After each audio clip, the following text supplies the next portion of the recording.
議紀要嗰度，因為剛才就未係好夠時間去討論。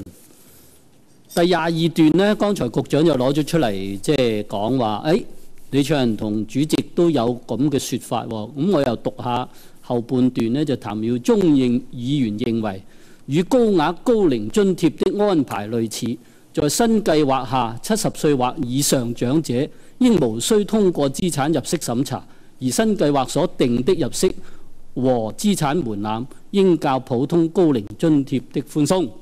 嗱，其實我咁講呢，即係當日與會好多同事，包括局長呢，到今天都係改變咗嘅。局長，如果你係聽我哋嗰日講，你就唔會定2200，你定3000蚊啦。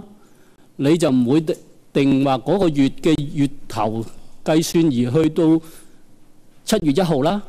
所以我相信呢，因為過咗幾個月呢，社會嘅有啲轉變，個人嘅諗法亦都有啲轉變，所以去到今天呢，我哋會覺得作為我哋唔資產審查，然後呢就65歲個個都有，跟住呢就點樣過渡去全民退保？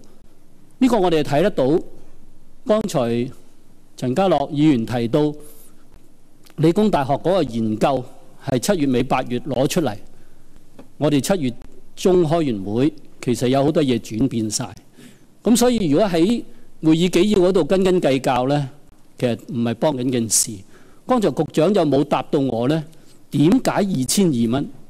如果你話一個 double 就應該2180蚊。我哋提到3000蚊呢，其實我哋都睇到綜援如果唔計租金係3375蚊。我哋提3000蚊主要都係一個即係 round down 唔係 round up。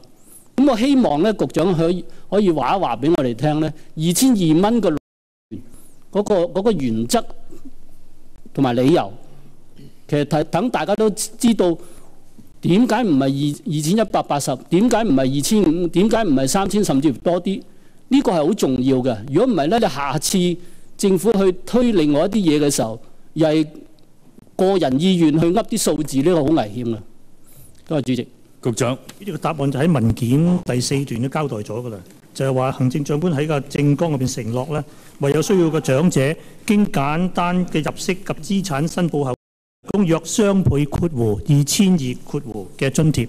我哋係履行嗰個諾言咧，入邊2200就係。局長，你而家係因一個人嘅説話，佢個政綱都要點解2200佢要解俾我哋聽？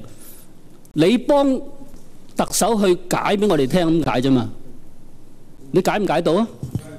嗰個理念咧，正正就係咧喺個剛才講喺個生果金同埋綜援之間咧，我哋俾一個新嘅津助佢。呢個津助咧就有需要嘅長者。咁你想呢一個2200蚊係達到咩效果先？唔係加埋隨意咁簡單嘅。嗰個效果就係剛才有位議員講實踐政綱，呢個係事實嚟嘅。第二個理由咧就係補貼佢嘅生活費，唔係一個滿足翻佢嘅生活。因為如果你基本嘅生活有問題，應該攞綜援。綜援嘅平均。局長，可能你上個禮拜6咧冇去一個全民退休保障嘅週年大會。當日何永謙先生佢係幫梁振英先生喺3月競選嘅時候係幫佢寫呢份嘅政綱嘅福利部分。佢當日都講冇㗎 arbitrary 嘅咋。咁我覺得如果用呢個角度去處理事，而局長你就咁多年都睇住福利嘅時候，你唔去把關，點解定2200攞個原因俾我哋嘅時候，我相信我哋好難下一次信政府所有嘅數字。